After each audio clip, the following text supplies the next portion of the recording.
So I just did the biggest trade I have ever done in CSGO. Now I'm kind of new to skins, so this moment was a pretty big deal for me. But before we get into the biggest trade I have ever done, let me roll a clip from a few days ago before the trade. Okay, I wanted to make this video to document my inventory as of April 19th, 2023. The reason why I'm doing this is because I have a big trade in the works right now, and my inventory is about to change drastically if this goes through. So, here's my inventory, right here. And I'm pretty proud of what I've collected so far. I really like my fake Fire and Ice Bayonet. I think it looks absolutely amazing.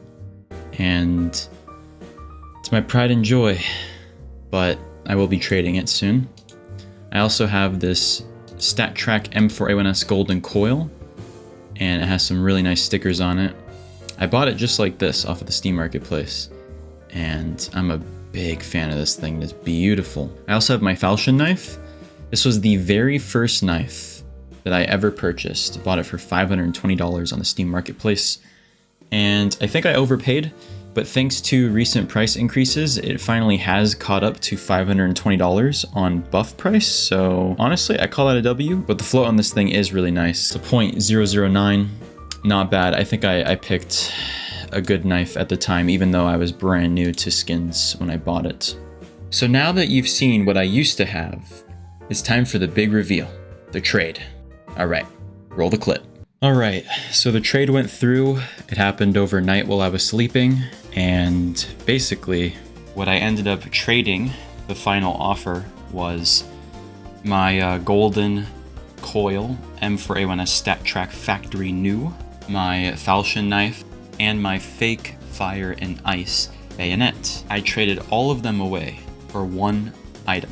I didn't even know this item existed until the night I decided to make this trade. I've been really wanting to get my hands on a Fire and Ice collection, and while I have been looking at like bayonets and flip knives, because those are like kind of the more affordable Fire and Ice things you can get, there was one knife that I overlooked, and I feel like most people overlook, but I'm really happy I got it.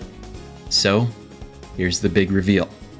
I got the second Max Fire and Ice Talon, and this thing is gorgeous. Just look at it. Now, it's not true Fire and Ice.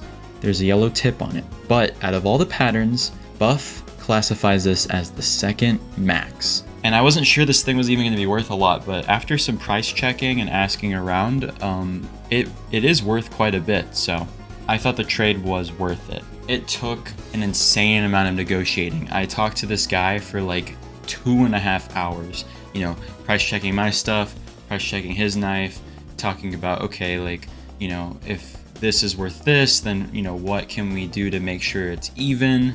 And it took a lot of negotiating, but I think we ultimately ended up with answers we were both happy with. It's kind of hard sometimes to give up 3 things. Like, these were the 3 most valuable things that I owned for one item. It's kind of hard mentally to be like, okay, like 3 of my things, the most valuable things I own, I'm exchanging it for one thing. It was a little hard for me to deal with, but I am just so happy with this thing. I think it was absolutely worth it. This knife is beautiful.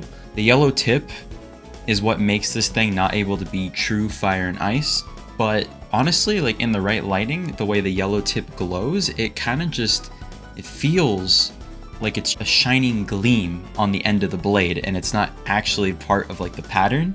So it doesn't bother me. It really doesn't. And honestly, I don't think I ever will trade this thing, and I'm going to tell you why. If we go to Float Database, CSGO Float, it's an amazing website, and we look up Talon Knife Marble Fade, as you can see there are 8,330 of these things in the game, so it's actually quite a lot. But the float that I got in this thing is a .007, which sounds pretty good, but if you look at the list here, there's some people who have some insane floats. I mean, this guy's float is phenomenal. So out of the 8,000 plus there are in the game, I rank at 525 in the world. Now, that's actually kind of decent if you think about it, I'm in the top 6% of all Talon Marble Fades, which is pretty good actually. I'm quite proud of that. But we all know that's not why I decided to buy the Talon, not for its float. The reason why I bought it is because it's a second maxed fire and ice pattern. And when I was doing research for this thing, it's actually quite difficult to find what is the #1 pattern for Talon Fire and Ice. The only thing I could find on the internet was this website, Skin Lords. And right here it says best possible Talon Knife Fire and Ice seeds are 468 and 520. I don't know if this is true. If anyone's watching this, please let me know if this is the case, if this is verified information. Because normally when I look at fire and ice information, I use this complete fire and ice guide on Steam by Pixel. This is the most like well-researched and most documented like thing ever. It's so beautiful how well he does it. He shows like lines where it's like becomes fake fire and ice and true, and he even has like a really cool chart here that tells you like, okay, like so 412 is the max for Karambit, Bayo, Gut, and Flip, and you can check out like the secondary and third patterns and stuff, which is, it's just really good data. And when I use like my plugins for Steam inventories, if I'm looking at like a second max pattern, it will show it when I'm inspecting the item. It says pattern second max right here for this bayonet. But if we go to my inventory here and we look at my Talon knife, it doesn't have any information here that tells me that it's a second max. It's not very well documented. Only Buff is like the one that shows like if it's second max, and I don't have access to Chinese Buff. I can't just list my stuff, so it's a little harder to tell. Either way, I was able to verify the information through other people who had access to Buff, so I knew I was getting me a good deal. So now that I told you that entire story, let me tell you why I'm never trading away this thing. Look at my inventory.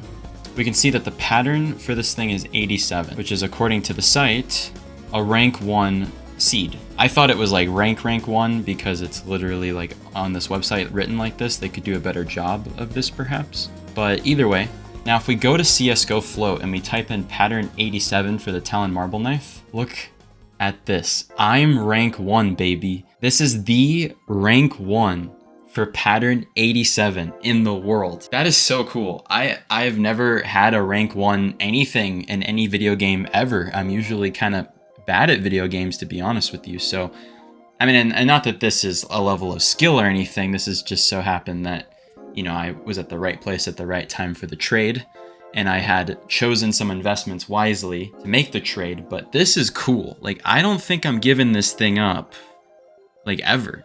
Like, I really don't. Not unless some incredible miracle deal pulls through and I'm like, okay, you know, maybe just maybe I might make a trade for something.